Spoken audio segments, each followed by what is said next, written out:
right, this is the Better Life Podcast special episode here with Alex Felice. What's up, man? What up? We're going to not talk about real estate whatsoever. Easy, nice. We're going to play a game called Can You Name This Tool Song in 1 second? Ready? 46 and 2. Oh, he nailed it. We're going to do another one. Here we go. We'll do a little more hard one. We're going to go a little older school here, and I'm going to find an older song of theirs. See if you can nail this one. Ready? I don't know, man. Oh, it's got a weird beginning. That's a filler track. That's right in 2. Oh, he gets it again. All right, one more. Ooh. It's from 10,000 Days. It is from 10,000 Vicarious. Days. There it is. Well done, man. Well, thanks for joining me today. Yeah. This is a good episode. That's great. That was easy. All right, so you downloaded an app that has deep conversation questions. I thought maybe we'd Okay, yeah, I love this. ask you some questions here. First question is, Alex, who is someone that you admire besides me, obviously? Yeah. You're tied for first and second, obviously. Obviously, because I would kick you off the show if you didn't say that. Who else is somebody that you admire? You know Nassim Taleb? Yeah.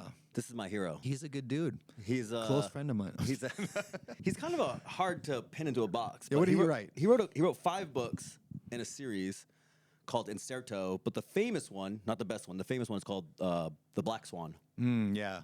And Where he predicted, well, or at least defined. yeah, he that kind of idea. wrote these books about mathematics, how to live and invest in a world of uncertainty. He's very contrarian, and so he's like kind of my hero. That's good, man. Yeah. Nice question. What color do you associate with me? Weirdly, turquoise. Really? Yeah, Weird. in a weird way. Is that 'cause that's like the Better Life color? No, I think I did a couple of sets where I put turquoise behind you, and there's something about like a light blue. You look great in light blue, Okay. but it's a little too like, I don't know, common, predictable. So I put you in turquoise a couple times, and I'm like, oh man, it works for him. All right. So that's what I think of. That's when I think of you. Is there an artist that you listen to but you don't tell anyone about? No, no, because I don't. You don't have any guilty pleasures that you're like, I'm not going to admit that I listen to Taylor Swift? No, I don't behave in a way that I have to be ashamed of. That's good, man. What values or principles do you always follow? Humility, responsibility, sacrifice, forgiveness. Why do those matter to you? Why do those matter to me? That's a deep question. Humility is good because it makes sure that to remind you that you're not most important. Responsibility is important because you can't fix your life until you know that most of the problems that you have are your fault. Yeah. I love the quote, everything happens for a reason, and the reason is usually because you're a moron. Yeah. Sounds like something I would say. Yeah. Sacrifice is just like the marshmallow test. Like everything that you want is on the other side of sacrifice, giving something that you want now up. Yeah. Forgiveness is just, oh man, it's just like a weight lifted. It's just an easy way to live. What is something in your life right now that you are sacrificing for future Alex? Not enough. I'm selfish. All right, good answer. Ooh, what was the last time you were so interested in a project that you lost track of time? You were just in it and flow. Every time I pick up a camera, it's like not the most profitable thing I do, unfortunately. But when I do it, I obsess. Yeah, like last night you were at my house with the... Yeah, that new. I got those FPV goggles drone, and it's just now I'm on the internet. And I'm showing her, and I'm just like, look at this guy do this thing. Look at this guy. Look at this guy. He's in a cavern. Oh, he's on a mountain. Oh, he's on a beach. Ooh, this is a good question. What do you think I would spend $1 million on if I won the lottery? Everything that you could. It'd be gone in a week. Oh. All right, so I'm gonna flip it around. What would you spend the money on? I'm gonna ask myself that question. What would you spend the money on? You would buy the best drone and photography things you could possibly get. You'd probably blow $1 million in a week on that. Yeah, the thing we talk about what I'd like, Miss Kate and I, is a studio. Yeah. Like this. Yep. This maybe 5X, big Yeah. studio, multiple rooms, Yep. lots more equipment. People like having Carson and stuff it does something interesting to creativity where it becomes an exponential multiplier. It's not, when we first started dating, it was like 1 + 1 = 7. It's kind of that idea. So creativity expands in a way that's exponential. So if I could get 10 people who wanted to create, sort of the same things, you could do a lot more. So it would be a place of creativity. Equipment is actually not generally the limiting factor, but I would spend $1 million on the equipment anyways. Yeah. What would you spend the $1 million on right now? I have some ideas actually. Yeah, like if I had to blow the money, like there's not like I'm not gonna invest it or whatever. If I had to blow $1 million, this might sound completely out of character because I'm not into that at all. But I'd probably buy a tremendous amount. Oh, that's kind of an investment. I was gonna say a tremendous amount of like high-end whiskey and wine, not to ever drink, but just to hold on to. Like a cellar. Yeah, almost like a giant cellar. But that's an investment, so you can't count. So I'm gonna say guns. Yeah, I'd buy $1 million of cool guns Fascinating. if I had to blow $1 million. I would, if I was gonna guess. Okay, $1 million wouldn't get you a lot, but a house. Oh, I could yeah, picture yeah. you getting a house somewhere. Yeah. And then the other side of that would be bringing people, because I know you like to like host. Yeah. I know you like to have Heather host.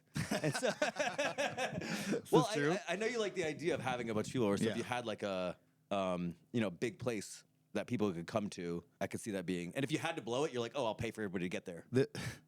Yes, I probably would. This morning I walked out to my pool area, and we had a big party at my house last night. Get together. It looked like a college like rave happened at my house.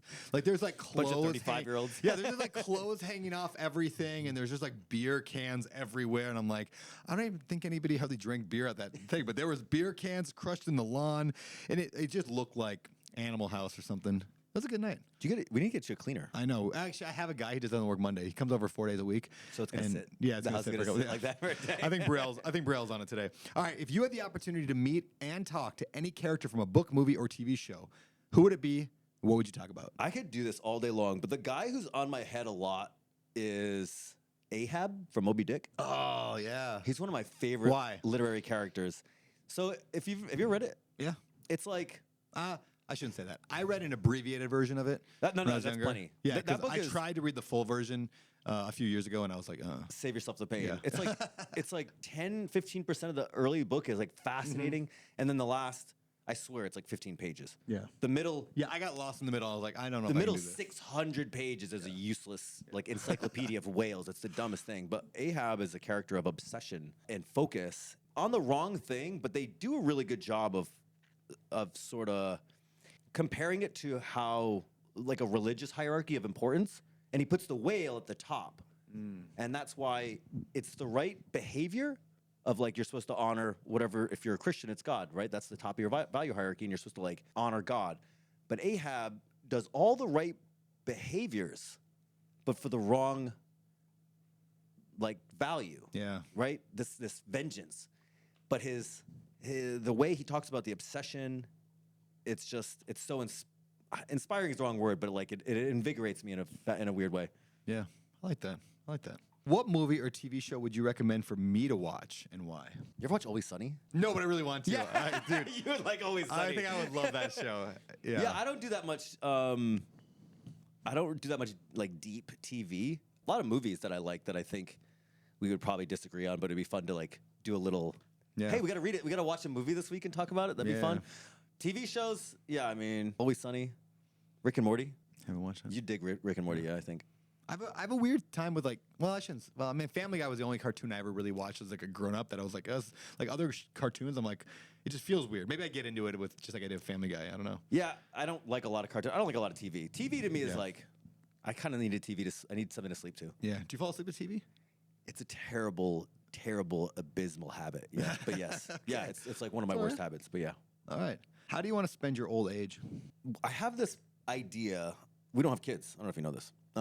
I've heard. I have this idea that all my It's not too late. cool friends, supposedly cool friends, potentially cool friends, Potentially cool. are all busy with their kids, and just when they turn 55, they're gonna be like, "Who am I? I want to go see the world. I want to go do stuff." And I'll be like, "Bro, I'm well practiced. Let's go together." And so I think, spending my old age, I want to do the same thing I'm doing now. Adventure. It's something like 209. Is it 209 countries? Does that sound right? That exists? 209 countries. I think it changes depending on I've what. been to 7.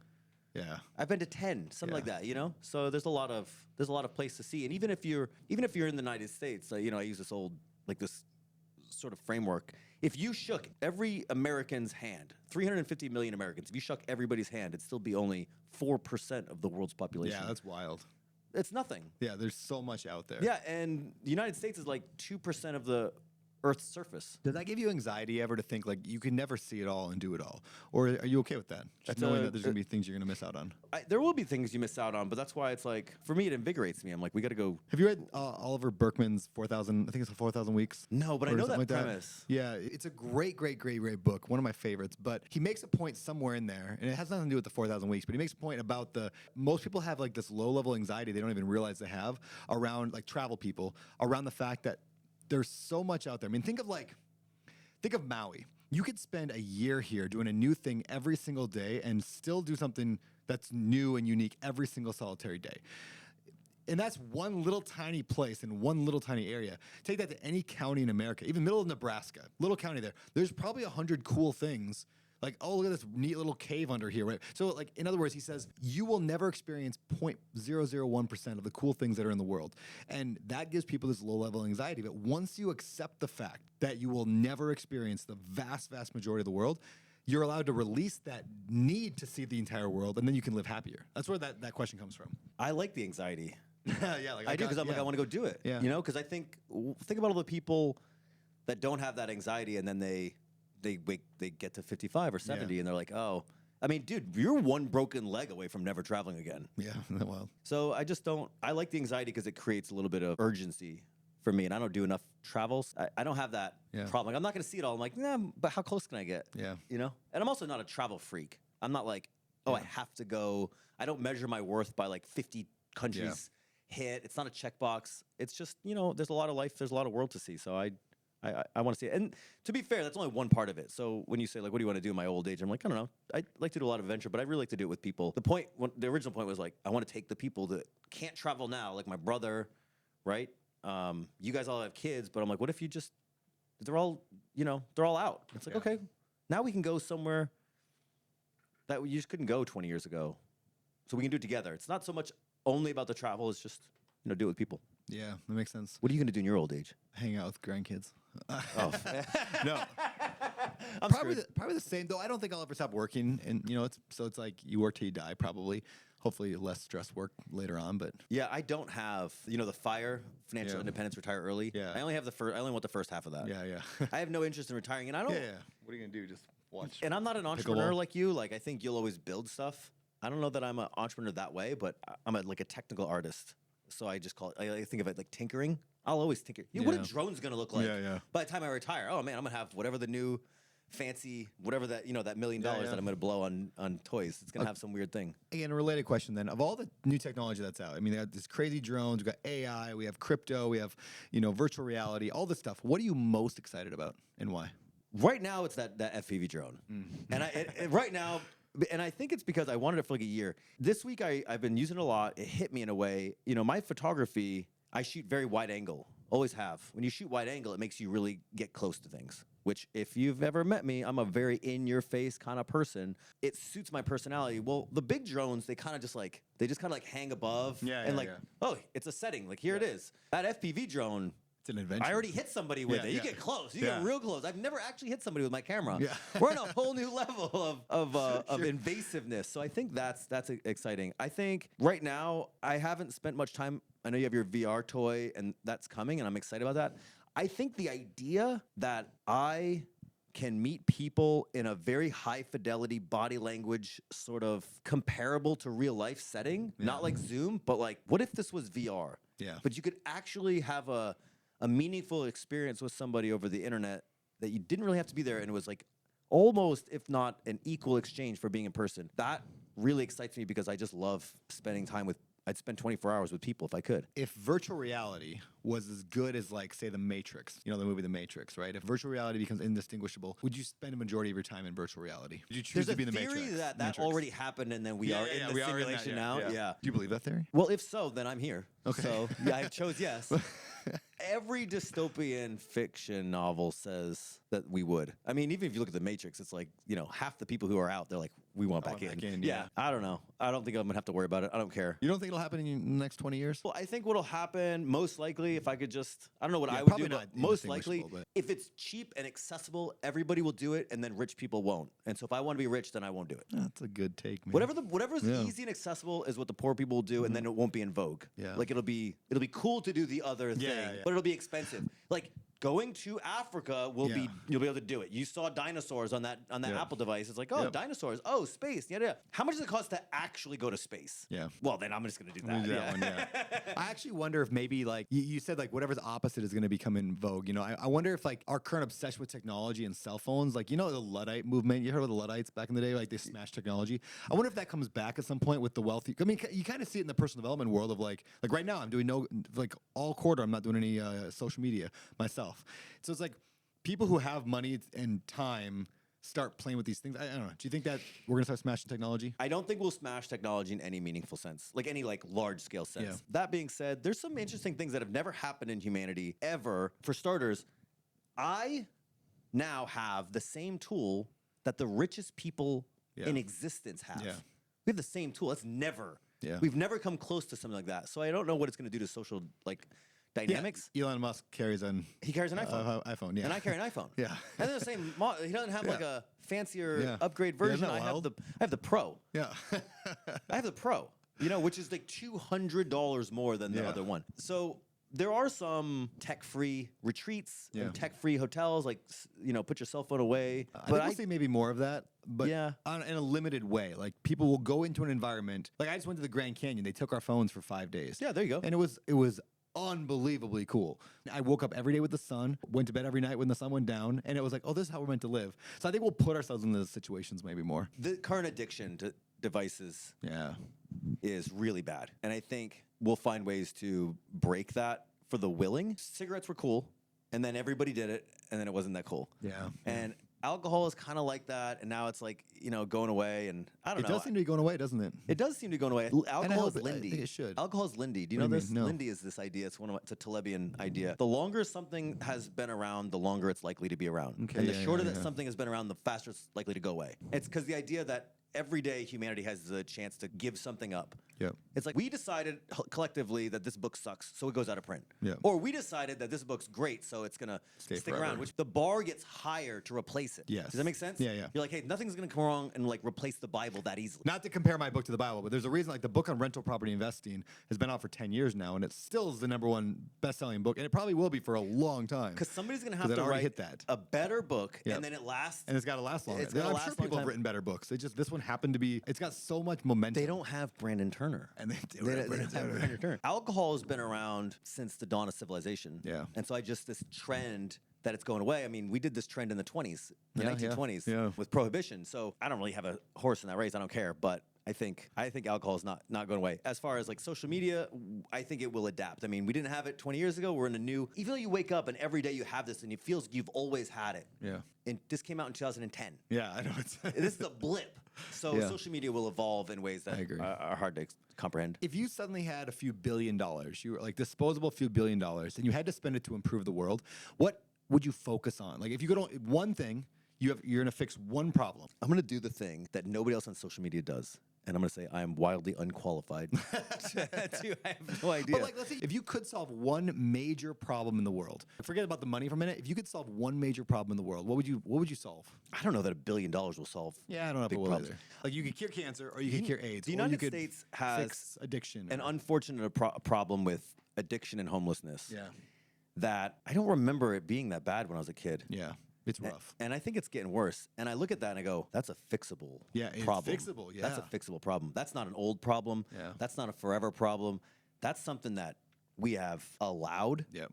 And I know it's complicated, and I don't know that money fixes that problem. I think you need a dictator. I think you need an iron fist to fix that problem. You need a societal change or a hierarchical change. You know, somebody at the top. Just like, you need somebody to come in there and just be like, well, we're And I gonna don't- fix this, and there's gonna be some collateral damage. Yeah. And I hate that because I'm pretty strictly anti-dictator. Yeah, yeah. But anyways, that's the one that I see in America, just because I've been to other countries, you know, and not to say I know them, but like that well, but I love this country and it's wonderful here. And there's a lot of people that are just missing out at the really, really bottom.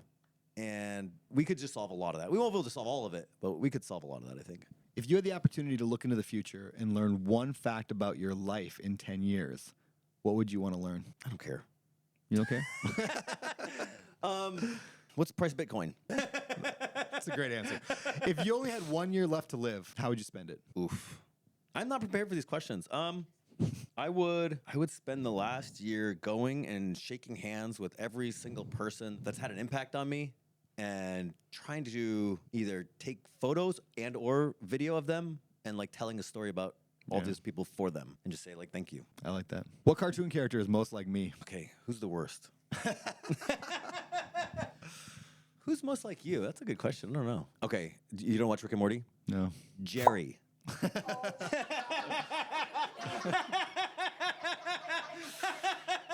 Looking up Jerry. Hold on. Rick and Morty, Jerry. Oh, Dude, I want you to watch this show just to know what this is now. I don't know, man. Carson, do you watch Rick and Morty? That guy. Yeah, that's you. I mean, you're taller. I am much more handsome. Let's see. I can watch videos of this guy. Here we go. Let's see. Brute force. These are 2 shoe boxes. is not Both are Jerry empty, talking. but I wrote your mother's name on the inside of one. What? God, no. If you think for a second I'm going to put my... Good. I didn't want to do this anyway. Fine. Can I just tell you which box I would put my in? Saying it seems worse, but okay. All right. All right, we're done with this one. Glad to know. Moving on. If you could travel back in time more than 100 years ago, where would you go and why? Where, when, and why? This is one of my favorite history lessons. You know the story about my love for Constantinople? No. Okay, you're gonna dig this. Okay. The year is 380, somewhere around there. Christianity is illegal, and there's a bunch of these pagan religions, and right now you're in this Roman Empire, and Constantine is the emperor. The idea was Christianity was illegal, and so as a way to sort of bring together the region, he makes Christianity legal and makes it the law of the land. It's the religion of the land. And I mean, that set off, 1,700 years, the growth of Christianity. It really makes a big difference I'm gonna show you this. I don't know if you know where Istanbul is, but this is Istanbul. And so this is why it's so important. It's a port city, but it's also a canal city. And so everybody who wants to trade from all of these, Ukraine, Russia, everybody who lives in the Black Sea, if they want to trade with anybody in the Mediterranean, the only place to get these people together is to go through Istanbul, Constantinople. Yep. And so it's like this giant melting pot historically of all these different cultures. And so 330 AD, this decision sets in motion everything that we know about Western culture today. Wow, good answer. Yeah. That's where you go. This is a great question, one of my favorite questions so far. What part of my body do you find particularly attractive? Height? Oh, okay. That's a good You've one. been in the gym, bro. It's working. I've been in the gym. Look at this. Show them some of this. It's been working. Look at that, dude. Oh, look at this. that. Wow. All right. And for you, I'm going to go with your quad fathers. The Quad I love father. that name. The quad father. Hey, what emotions do you experience on your birthday? I don't care about birthdays. Yeah, is that that's the emotion? Here's what I guess. say. I say this. Anger? I say Anger is his answer. Where'd that anger come from? the Earth revolved around the sun once again, and I had nothing to do with it. Depressing. All right. Speaking of that, how do you cheer yourself up when you're just feeling down? I go to the gym. Good answer. Or no one leaves the gym, right? You once said that. Nobody leaves the gym in a bad mood. Oh, I don't think I said that, but I think you told me that once. You I should go to the gym Nobody if leaves in I'm a bad feeling mood. anxious. And then the other one is the one that I wish I could impart on people when I'm stressed out or feeling negative. It's usually because I'm not doing something to fix the problem that's giving me the anxiety. So I either work on the thing, I go tackle a problem, or go to the gym. I like that. If you had to spend an entire day alone without talking to another human, what would you do besides cry? Commit suicide. Yeah, that's miserable. A whole day? Whole day, no humans connection. I'd sleep. I'd want it to be over. That's the worst. That's my nightmare. That's the worst day. Oh, all right. Do you feel that way? You're way more extroverted than I knew when I got here. Like before I knew you. Yeah. But you're am I? way more of an extrovert than I would have thought. How do you deal with Maui? Like this is a small little community, and in fact, in the last year, a lot of folks moved here. But before that, we have this big Ohana now. We have Maui Cool Kids. It's like 20, 30 of us. It wasn't always that way. I moved here with kids, though. I think it'd be because kids will be all consuming, especially at that young age. Today it'd be a lot harder if I didn't have the community here, and my kids are now they're in school. If I didn't have this, all of our friends and people, it'd be a lot harder. I leave at least half the time. I mean, maybe a third. I'm off island. I need people too. I would have a hard time. I'm already looking. I mean, you guys, you're leaving here soon in a couple hours. Ahern's leaving in a few weeks. Our friend group just shrunk by a third. Exodus, yeah. Yeah, I was thinking about that. I'm with you. oh man. How deliberate are you in recruiting Maui folks? Because I feel like that's not at all. I feel like I don't think I've ever invited anybody out to move here. Maybe you. It's You always invited just the this. No, it's just this is where we are. There was their own choice. choice. They're like, oh, we want we want that. Maui too. Yeah, I think people just see the world we built out here and the environment, and they're like, oh, I want that. Like, I think people oftentimes can't articulate what they want, but then they see it and they're like, I want that. And so we built a really cool community and good people and a good lifestyle. I'm surprised that after I moved out here, more people didn't move. I know. They're like, oh my shocking. God, Alex and Alex is Brandon. here, yeah. So, okay, that actually makes me wonder, like, you could get people out here if you made an effort. Yeah, a couple things on that. One, the Hawaiian locals do not want people moving here, and I don't want to get beat up. That's jokingly like half true, but two, like I also don't. Yeah, there's not a lot of housing here, and there's not a lot of place for people to go in general, and so just it can be hard for people to move here anyway. I mean, yeah, people want to move out here, move out here. It's great, but it's a revolving door. It's got to make it hard for you. It's hard to connect deeply with people when it's a revolving door. Like until people commit. Yeah, to a you're always community. everybody in this island is guarded. Yeah, And you're I'm like, guarded, it's hard to get in. And I'm like, oh, I can Yeah. break the barrier in 6 years. Yeah, exactly. No, I'm leaving. Yeah. Yeah, so there's almost like once you last a few years, then you're like, okay, now I can actually build a relationship. That's why half-time people never work. Almost nobody does like half on, half off because like nobody will accept you as a true member of the community when you're half here because it's like I don't know to invite you to dinner because you might not be here. So you're either here or you're not here. And you've chosen not to be here. On that note, we got to wrap this up because I got to go do a Q2 Actual work. goal setting. But Alex, it's been a great year. I appreciate you. I'm gonna try not to cry. Great. I'll be back I can come back anytime. Anytime, man. I really appreciate you. Here to serve. Good man. That's it. Is this what was this? Is this I don't know. Just hanging out? I don't know, man. It's the last thing we did together here. You're so short. You're a good man.